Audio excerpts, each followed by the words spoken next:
Энэ удаагийн дугаарт одоо онгод тэнгэрээ залаад онгодын замналаар явж байгаад одоо тийм ээ хөл алдах. За нөгөө тал дээр одоо тийм ээ багштай маш их зодуулдаг байсан. Бас нэг талаараас хохироод үлдсэн нэг оролцогч маань өөрийн биеэр ирж одоо тухайн одоо болсон зүйлүүдээ одоо та бүхэнтэйгээ хуваалцах гээд ирсэн байна. Тэгэхээр за та хэдэн онд бөө болж исэн бэ? За юуны өмнө та бүхэнд энэ өдрийн мэндийг хүргэе. За миний онгод тэнгэрээ залж бүү болсон тухай ярихын тулд эхлээд тэртээ 2011 оны зүйлийг ярих хэрэгтэй болно. 2011 онд би бас л нэг болж өгөхгүй явдаг байлаа. Тэгэхэд ээж маань намайг нэг хүн дээр очлоо. Миний хүү тэгээд тийшээ очих хэрэгтэй байна. Чамайг заавал эргэж гинэ гэд. Тэгээ бид нэг толгойтой хууч ийдсэн хаашаа байдаг нэг орой би нэг айлд очисэн ээжийг дагаад дотор нэг гэрийнхэн гадна нэг юм том өндөр хадагтай мод зооцсон нэг гэрвэн тэр хашаан дотор. Тэгээд орлоо. Нэг цэнхэр өнгөтэй нэг одоогийн шүтээ юм да. Тийм 2-3 шүтэнтэй нэг залуу сууж байна. Надаас дүү бол та. Тэгээд уулзаал ингэсэн онгод тэнгэр нь буугаал. За чи бол ерөөсөө тэнгэртэй хүү байна. Чи онгод тэнгэрээ авах хэвээр. Чи онгод тэнгэрээ авахгүй бол одоо амь насаа чалдана. Ар гэр ураг удмаасаа хүмүүсээ чалдана гэд. Би тухайн үед бас олон дүүнертэй хүн байсан болохоор энэ зүйл надад маш их эмзэг туссан. Тэгээ за үнэхээр одоо онгод тэнгэртэй байна. Би онгод тэнгэрээ авах шаардлагатай байна гэж бодоод эмээгийнхэн тэтгэврийн зээлийг ахуулаад ээжийнхээ бас цалингийн зээлмэлийг ахуулж хагаад би бүх юмнуудаа бэлтжээлээ. Тухайн үед ерөнхийдөө бол мөнгө цаас бас тэмхэн байсан учраас хүн амтнаас мөнгө цаас зээлээд ингээд өндийжсэн. Гэхдээ өндийхдээ 2012 оны хавар за 5 сар 6 сар тийм үү 100 болол 101 сард өндийжсэн. Луу жил дээр. За үүнээс хойш гэтээ энэ 11 оноос 12 оны хооронд өвлийн хугацаанд одоо намайг бол гэртээ 20 цагддаг байсан. За чи одоо ийш тийш явахгүй. Явах юм бол чи ингэн тэгин бузарт нь сэвтэн. Болохгүй. Одоо тана багш гээд байгаа нь. Тий. За. Тэгж хэлдэг байсан. Тэгээд би гэрт нь ингээл байж хахад за одоо ийм хийч, тийм хийч нэг тэгин ингэн ингээл гэрийнхээ юу н зарцварлах шиг л байдаг байсан. Тэгээд нэг өдөр гэртээ очих онцол тэгэл хүрээд ирсэн чинь чи сэвтцсэн байна, бузарцсан байна гэл тэнгуүтэ бартаг гэж үдгийг одоо сухаа улаамуудыг ингээд сураар ороод үзүүрүүдээр нь хөлөө ингэж зэмсэг уйсан тийм онгод бөөгийн одоо хэргэлдэг бартаг гэж зүйлвэ. Тэнүүгээр за хувцаа тайл гэд тэгээд бодолк бүгдийн тайлахаар ингээд яг ингээд нуруунд дээр нүцгэн нуруунд дээр минь арх ингэж хамаараа цацж байгаа дээрээс нь бартагддаг гэсэн. Нэг бартагдахдаа нэг 108 бартагддаг гэсэн. Тэгэхээр энэ нь болохоор маш их өвдөгдөг. Зүгээр одоо ингээ хөнгөө ингээд хүний сэвийг зайлуулчихгүй маш их далааж иж жагаад сүүлдээ одоо бүр бариул нь болохоор тэр чин буугын ивэрээр бариул хийцэн байдаг гэсэн. Үзүүр дээр нь болохоор хадагтай. Хадагнаас нь барьж байгаа савж цогтөг байсан. Тэгээ түүнээс үүдээд миний нуруунд дээгүүр маш их сорив байдаг. Тухайн одоо төмөр зэмсгнүүд нь миний нуруунд дээр зоогддог байсан. Тэгээ түүний дараа яг уу ингэх ёстой юм байлгүй, төвчих ёстой юм байлгүй гэл төвчээл явдаг байсан. Энэ нь бол цаашдаа даамжирсан. За нэг 7 хоноод эсвэл нэг 4 хоноол нэг бартагддаг. Нэг бартагдахдаа хамгийн бага нь бол 33. Тэгээд энэ нөгөө зэмсгнүүд нь ингэж ахар сүүлний тишээгээ бүрх гэмтэл очруулж ирсэн. Үүнээс бол балаад би их цусаа шийдэг байсан. Бөөр ингэж дөргцсөн. Тэгээд нуруу энэ төр бол битүү ингэж шарах сорив болцсон. Тэгээд цус нь гоож жоход дээрээс нь сархтаар ахиж ариулж ингээд амандаа сархад хийж хагаад ахиж тургаад Тэгэхэд бол нуруу их амар хорсдог байсан. Тэгээд ийм их зовлон зодуурыг бол амсуулдаг байсан л да. Тэгээ би одоо бол яг тухайн үеийг бодохоор бол тэгжил хүний сэвийг бол зайлуулдгүй л байсан юм байл. Тэгээ өөрөө ингээд онгот нь сарахад өртчихэнгүүтэй. За одоо чи ингэж чинь тэгж чинь чи юм байна. Чи ингэж явсан байна. Чи буруу замаар явсан байна. Чи наашаа эрэхтэл судгаар явсан байна л гин.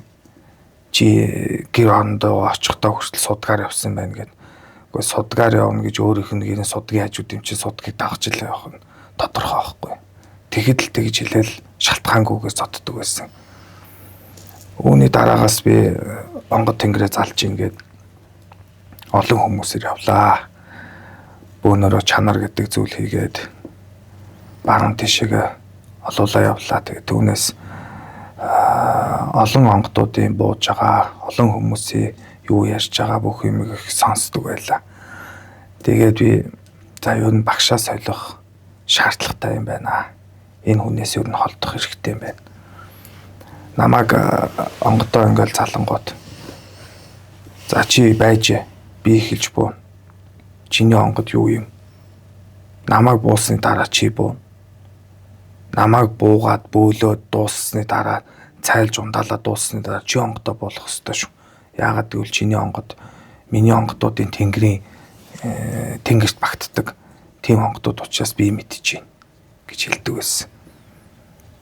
Би хата 5 тэнгэр захиж буудаг онгодууд болгодог. Гэл иймэрхүү байр байдлаар жоохон доош нь хийх шинэ онгодуудыгаа юу н шинээр өндийсэн улаач нарыг доош нь хийх маягтай ийм зүйл байдаг байсан. Одоо тэгээд танаа гал дээр гал гэж ярина. Гал дээр чанар дээр өндийсэн хүмүүс одоо ер нь бөөлдгөө. За ер нь бөөлж байгаа. Зарим хэсэг нь бол байдгийн, зарим хэсэг нь бол нас барж ирсэн. Би 2013 онд одоо нэг аварт орж ирсэн юм. Тухайн үед чанарт явна гэд бүгдээрээ ярилцаад манай их багш их гэд яамагт байдаг байл. Тэндээс бүгдээрээ гарч явахаар болоод нэг акцент маркийн машинд ээжтэйгээ хамт суусан. Тэгээд тэндээс хөдөлж яваад баруун тийш явж хагаад нөгөө машины таван буулна мултраад замын хажуу руу 5-6 өнгөрөөд тэгээд ерөнхийдөө бол машин яг 4 дугуйн дээр тогтсон 5 хүн явж исэн. Нэг хүн миний гол сууж исэн тэр хүн тэгээд нас барсан. Би энийг бол бас их хөв тавилан гэж харддаг юм. Тухайн үед би өөрөө хойдлын суудлын дээр гуруулаа явж хад би голдон суугаа явж исэн. Дараа нь бид нэр энэ колонкос бензин хийчихэд хотоос гарахдаа би нэг тамхи татчихад машиндаа суухдаа хоёулаа өгч байраа сольчихгээд тухайн телегчийг захад сууж хахад нь голд суулгаад би өөрөө захад суугаад чигэвчээ хөгжин сонсоод жоохон зөөрөн хүлээд явчихсан. Тэгээ хотоос гараад нэг удаагүй явж хагаад аварт орж ирсэн. Тэгэхэд голд сууж исэн тухайн хүний духан цөмөрсөн байсан. Тэр нөгөө евро акцентных нь тааз нь цөмөрч орж ирээд тухайн цөмөлдсөн байсан. Тэгээ би чинь тэндээс ямар ч цус нүж гоожоогүй юу ч биштэйч гинтэйгүй өөрөө цонхыг хагалж гарч ирээд босод хүмүүсээ буулгаад тэгээ төрүүлж авсан хүмүүс нь чийшсэн. Тийм болж исэн байгаа. Одоо ингээд чанарт явлаа гээл хоорондоо арх уугаал янз бүрийн зохисгүй асуудлууд үүсэт идэг гэдэг ийм зүйлүүд бас цөөнгөйдөг хүмүүс нь яриад байгаа. Ийм зүйл байдаг байсан уу? Байдаг байсан. За чанар дээр бол ерөнхийдөө бүгд л архитдаг байсан. За энэ тэнд ингээ буулаа, гортог татлаа, гортогны дотор буулаа. За шинээр өндийж байгаа онгодуудыг чи юм уу гэл ингээд доош нь хийх. Их багшаас ахуулаад ер нь жоохон доош нь хийх маягтай. Ер нь шинэ ирсэн улаачаар нь жоохон 0 жорслонгийн нөхөө хуулах, энэ тэнд очиж юм бартлаг хийлгэх. Иймэрхүү байр байдал бол их гардаг байсан. Ер нь бол жинхэнэ бөөгийн онгодтой хүн бол ер нь архи уух ёсгүй юм байл л дээ. Тэгэхээр тэр багш гэдэг хүн өнөөдөр архи ууж одоо сархтын үйл хүртэж онгодоо ундаалсныг шавьдаа зааж өгч байгаа. Энэ нь цаашлаад улмаар шавнар нь онгод гэдэг архи л уудаг юм байна. Би ч гэсэн тэгвэл архи ууж онгодоо буулгах ёстой мэн гэсэн өрөөсөө л ойлголттой болсон гэж би боддог. Түүнээс хойш юу нэх удалгүй би тэгээд тэр галаас юу н холдож бүгднгээс нь зайг авсан да. Одоо тэгээд хамт өндөөж исэн хүмүүсээс хідэн бөглөөд хідэн дээд тэнгэртэй айлсан гэж ер нь бол нэлээд хэдэн өнгөрсөн гэж би сонсч ирсэн. За өнгөрсөн хүмүүсээс гэвэл надтай хамт өндөөж исэн бас 1-2 хүн өнгөрсөн. Миний өмнөж бөлж исэн өмнө өндийсэн бас хүн өнгөрч исэн. Надаас хойш өндийсэн хүмүүсээс ч өнгөрсөн. Тэгэхээр одоо багш гэдэг хүн чинь ингээ өндийлэгчээ тэгээд тухай тэгээд өөрөө чинь орхицсон хайцсан гэсэн үг үү? Тэгээ энэ хүний хувьд бол ерөнхийдөө байсгээл мөнгө нэхэх, байсгээл ийм төвний мөнгө цаас гээд нэхэх марктай, ер нь маягтай тийм байдаг байсан. Тэгэл одоо тэгээд тэр хүнд нийт зориул зарцуулсан мөнгө одоо хэдэн төгрөг хацаатай тухайн хүнд зориулжсэн бэ? Ер нь одоо ингээд бүх гарсан зардлуудаа ингээд тооцохоор. За би 2011-ээс 2012 оны хооронд бол нэг 5 сая гаруй төгрөг зарцуулсан. Тийм тухайн үеийн 5 сая төгрөг би ч бас эмээгийнхаа тэтгэврийн зээл ээжийнхэн бас ажлын цалингийн зээл мэйл гэдэг иймэрхүү юмнуудыг гаргаад ингэж явсан болохоор тухайн үеийн бас гарсан зардлуудыг одоо нэгтгэхэд нэг 5 орчим сая төгрөг бол гарч ирсэн. Одоо танай багш чинь бөөлдөг үү? За тэр бөөлдөг баха. Америк юулээ солонгос явдаг барьдаг гэл тийм сонсогдож ирсэн. Надаас хойш нэг өндийс нэг шавь нь бол өнгөрцөн шүү дээ. Тэгэхээр ер нь бол ингээд багш шавийн барилдлага барилдаад тухайн уг гал дээр өндийсэн маш олон улааш нар дээд тэнгэртэй альсан асуудлууд бас байгаа. Энэ зүйл бол хүний нүдэнд харагдахгүй тодорхой хэмжээнд бас тийм ээ хүн бас ард нь хохироод үлдчихэж байгаа гэдгийг бас зарим хүмүүсээс ойлгох хэрэгтэй. Тэгээ өндийлгээ тодорхой хэмжээнд одоо тийм ээ эмээгийнхаа тэтгэврийн зээл, ээжийнхаа цалингийн зээлийг авахуулаад онгод тэнгэрээ аавна гэд одоо тэр сайхан ихтгэл үнэмшилтээр нь одоо ийм тоглолт хийгээд тухайн хүний ингээ хохироогоод хайчихсан бас нэг зайрын залуугийн бас ийм одоо кейсийг одоо манай энэ зочин маань ирж одоо өөрийн хүсэлтээр өгж байгаа. Тэгэхээр яагаад одоо ингээд ийм асуудлууд дээр ингээ бусдыг хохироогоод байна гэдэг бас айгүй чухал асуудлын нэг. Тэгэхээр ер нь бол чааштай маш олон хүмүүс одоо би одоо танаа тийм ээ одоо энэ пэйжээр дамжуулж үрд тохиолдсон бүх юмас ярилцмаар байна, ярмаар байна гэдэг зүйлийг бас удган зайртууд маань эсвэл бөө болоо хохироод үлдсэн хүмүүс бас хандаад байгаа. За тэгэхээр хоорондоо бас явуулдаад гэр бүлээсээ хүмүүс салаад ийм асуудлууд болдог гэсэн үнэн үү? Тэр бол үнэ. Манайга тэр галын тэргүүн удган шав гэж байдаг. Тэр хүн нь одоо нөхрөөсөө салаад шавтайгаа суудсан. Тийм асуудал бол битүү яригддаг гэсэн. Тэгээд тэр дараа нь шавтайгаа нөхөртөөгөө нэг орон дээр байж илаа гэл одоо олон л жигжуг гэсэн тийм яриануд бол гардаг байсан. Ер нь бол одоо ингээд бөөгийн ёс суртахуун бөө гэж одоо юу юм бэ? Бөөг яаж хүндэлж авч явах ёстой юм бэ гэдгийг ер нь гал удирдах байгаа хүмүүс буюу багш нар маш сайн хариуцлагатай байх ёстой болов гэж би боддог. Үүнээс хойш бол маш их зүйлийг харснаас хойш нэг их хүнтэй нийлгээж болсон. Өөрийнхөө зам мөрөөрөө явж исэн хамаагүй дээр юм байна. Онгод тэнгэрээ буулгаад үгийн сонсоод явж исэн дээр юм байна гэдэг үгнээс загин бөөнөртөө бол хандаж хэлэхэд ер нь бол сархад хөртүүлж онгодоо буулгаж зарим зүйлэн дээр алддгийн шүү гэж л хэлмээр байна. Тэгээд шинэ өндийж байгаа шав нэрээга бас сайхан хүндэлж онгод тэнгэрийг зөв залах юмн дээр бас сайн анхааралтай хандж байгаарэ гэж зарим нэг багш нар бөөнөртөө бас хандаж хэлмээр байна. Одоо тэгэхээр ер нь бол бөөгийн замлаар яваад амьдралд алдсан бас нэг талаараа та бол өөрийгөө хохирогч хийж үздэг юм шүү дээ, Тий. Би анх юу нэл тэр залуу дээр бол бөө болох ёсгүй л байсан юм бэл.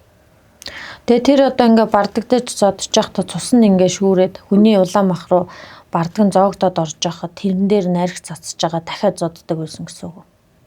Тийм. Тэр соромж хүртэл одоо миний нуруунд дээр битүү байдаг. Тэгээ энэ талаараа юу н манай гал дээр ч гэсэн хотго мотгаар би хаагаа сийчих одоо илүүр улаатгаад гар хөлөө одоо улаасгсан төмрөөр түлж барих үүнийг одоо онгодын хүчил чадал одоо хүч чадал гэж эндүү бодох ийм асуудлууд бол байдаг байсан. Үүнээсээ цус алдаад шууд одоо тухайн чанараа хөдөө олж байгаа чанараасаа гимтлийн эмнэлэг энэ төр рүү явах тиймэрхүү асуудлууд бол байдаг байсан. Тэгээ тэр үед одоо галын чинь их багш нар одоо юу гэж бодож байгаа вэ? Тухайн хүмүүс бол одоо юу их үгээд юу болоод байгаа юм бэ, яаж байгаа юм бэ л гэж нэг юм ярина. Тэгээд өөр юм ярихгүй шүү дээ. Тэгээ онгод нь буучаа ер нь орой болохоор ингээд архитэлт болоод назгаарсан архитэлт болдог гэдэг. Тэр бол ер нь үний юм байна тий. Тэр бол үнэ. Чанар дээр бол ерөнхийдөө архитэлт их болдог. Сайн чанарын архинууд гэж авч яваад өргөлийн муу чанарын архинууд гэж авч явна. Тэр архинууд нийт хэдэн архи авч явдیں۔ За шинэ үндийж байгаа улаач нар ерөнхийдөө нэг 10 шил архитай авч явах хэрэгтэй. Тэр 10 шил архийг юунд зориулах вэ? Өргөлөнд 5 шил нь явлаа гэхэд 5 шилийг нь бусад хүмүүст байрна, цолгоно. Тухайн онгодууд тэрнийг нь авч ууна. Тийм байдаг. Одоо ингээд айлын гал тагч байгаа айлын галын өмнө тасраад унтсан гэдэг бас тийм зайрдууд бас байгаад ч тарихны ямар л та тий. Тийм явдал бол байдаг. Айлын гал тагч байгаа галын тахилганых нь өмнө тасарч унаад одоо энэ залуу бол өөрийгөө сонсч өвл мэдчихэл байгаа. Тахилганых нь өмнө тасраад унтсан гэдэг нэг өрөөд онгодтой залуу бий. Тэ. Нэр усыг нь бол яриад яах вэ? Тэгээд чанар дээр болохоор та нарт ингээд арх хүртүүлээд гортог тойруулж гүгээд идэг гэдэг зүйл үнэн үү? Үнэ. Ерөнхийдөө бол их гарын мөнгө аягны дайны том тагшаа дүүртэл арх хийж хагаад түүнийг нь багш нь шившиж үлээж хагаад уулгадаг. Тэгээ ууж чаддгүй юм байл яах вэ? Ууж чадахгүйсэн ч гэсэн уул гэж шахдаг. Тэгээ тэр том аягаар мөнгөн аяг дүүрэн арх уухаар тэгээд тэрийгэ бүгдийг нь уулгачаад тойруулж гүйлэх үү? Тийм тэгээ хэцэн дэлдүүлээд тойруулж гүйлгүүлээд ерөнхийдөө нэг 9 удаа тойрох хэрэгтэй. 9 удаа тойрсон тохиолдолд боллоо гэж үзэж одоо онгод буухад бүрэн боллоо гэж үздэг. Тухайн хүн маань бол нэлээд бахардаад, амьсгаадаад дээрээс нь арх уудсан хүн чинь ингээд аммаа маань хөөсөн сахарчсан 9 удаа тэр том тойргийг тойроод хизээ дэлдээд гүйтсэн ямар чадал хүчгүй болоод ирэнгүүт л галын өмнө за одоо онгодуудаа буулгана хизээ дэлцгээгээ тэгэл ядраад унахаар за амглан морилж гин өвөө гэл ингээр өөрөө дотор нь сууж идэг байсан. За тэгэхээр бөөгийн зан үйлээр хохирсон маш олон хохирогч нар манай одоо пэйжээр дамжуулж одоо би бас үзэл бодлоо илэрхийлмээр байна гэдэг одоо маш олон хүмүүс бас хандаад байгаа. Тэгэхээр энэ дундаас зөндөлж байгаа шавья бити хохироогооч энэ дунднаас хохирогч болж үдэж байна. Цанхүү болон итгэл үнэмшил тийм ээ чаашлаад уруу дунд нь хүртэл асуудал үүсээд за ингээд зан үйл хийж байгаа тодорхой хэмжээний үүлийнхээ ард гарч чадахгүй тухайн гал дээр үндээсэн нэгсэндээ маш олон одоо утган зард дээд тэнгэртэй айлсан бүр бодит кейсүүд бас байгаа шүү. Тэгэхээр энэ зүйлүүд дээр тийм ээ онготон цархад хүртээ тийм ээ сархад нь хүртчихэд өөрөөрөө унчаад багц чинь би одоо онгодыг чинь залж өглөө өө минь одоо амгалан мордож ирнэ үү одоо мордож ирсэн үү гэл одоо тийм ээ өөрөөрөө ингээд заларчаад бахардаад унтсан баг чи өө минь гэдэг ийм зүйлүүд бас байгаад байна. Тэгэхээр энэ одоо улаач хүмүүс та бүхэндээ хандаж хэлэхэд энэ бол одоо тэнгэрийн үйл гэдэг бол маш их хатуу зүйлээ. Үнэхээр товлогдсон улаач нар тэнгэрийн үлийг залж явдаг болохоос биш одоо тийм ээ болохгүй зүйлүүд дээр чиглүүлээд өөрийн чинь тэнгэргүй байхад тэнгэртэйгээ боцгоо аждаг. Эцэс сүүлд нь та өөрөө хохирогч болно. Нөгөө тал дээр ураг удам айхтар том дэнчин үүлэн тавьдаг. За тэгээд өөрөө хүртэл буцахтаа хүртэл амьд хийдэг их аюултай. Тэгэхээр өөрийгөө болон хурж өрөөлийг хуураад бас ийм хатуу зан үлтэй бити ороо хөцөлт ороо гэж бас хэлэх гээд байгаа. Маш сайхан нэгтлэх хэрэгтэй. Үнэхээр би онгод тэнгэр байна уу? Ах トゥ төрөл садантайгаа сайхан ярих хэрэгтэй. Наацхан л ургийн бичвэр бичээс дээр тийм ээ танаа удам дотор хийдэх үедэр ямар онгод тэнгэр байсан. Үнэхээр удам дотор одоо өмнө заларч исэн онгод тэнгэрүүд байсан уу? Тэрийг нэгтэлж ш та онгод тэнгэрийн үүлтэй холбогдох ёстой шүү. Эргүүлээд эцэс үлд нь одоо ингээ маш олон зүйлээр хохирчсан ихтгэл үнэмшлээ алдсан. Өчнөө олон мянган бас хүмүүс бас байна. Тэгэхээр дараагийн кейсүүдээр болон одоо бүх ингээ зүйлүүдийг би бас чаашд нь бас задлаад бас ярих болно. Тэгэхээр надад бол маш олон удхан зайртууд дээр очиод онгод тэнгэрээ авах гээд авч чадаагүй ийм болсон гэсэн маш олон материалууд ирж байгаа. Тэгэхээр та бүхэн бас бодолтой ах хэрэгтэй. Үнэхээр онгод тэнгэр байгаа үгүйг бас танаас бас маш их зүйл шалтгаална шүү. Тэгэхээр одоо цагт маш олон бөөнөр байгаа. Тэгэхээр үнэхээр одоо онгод тэнгэртэй бол та сайхан ёсоор нь сайхан залж явна. Үнэхээр онгод тэнгэр байхгүй бол хамаагүй зүйлээр бити тоглоорой гэж бас хэлэх гээд байгаа. Тэгээд бас тэнгэргүй үнийг тэнгэртэй болгоод ингээд за тэгэхээр наа онгод тэнгэр чи аяанда ингээд хүч чадлаагаад аяанда тасардаг болно гэдэг одоо багш нарын хэлдэг үг. Гэтэл тэр одоо улаач дээрээ заларсан онгод одоо буугаад үүлээ сайхан гүйцэх ёстой байтал өөрийн алдар нэрийг хүртэл хэлж мэдгүй өөртөө алдар нэр хайрлаа тамлаг үүлээ хүртэл өөртөө юм тэнд чийжлээ суудаг ийм зүйлүүд манай багш бас гаргаж исэн гэдэг зүйлүүд бас байгаа. Тэгэхээр би чаашд нь задлаад ярих болно.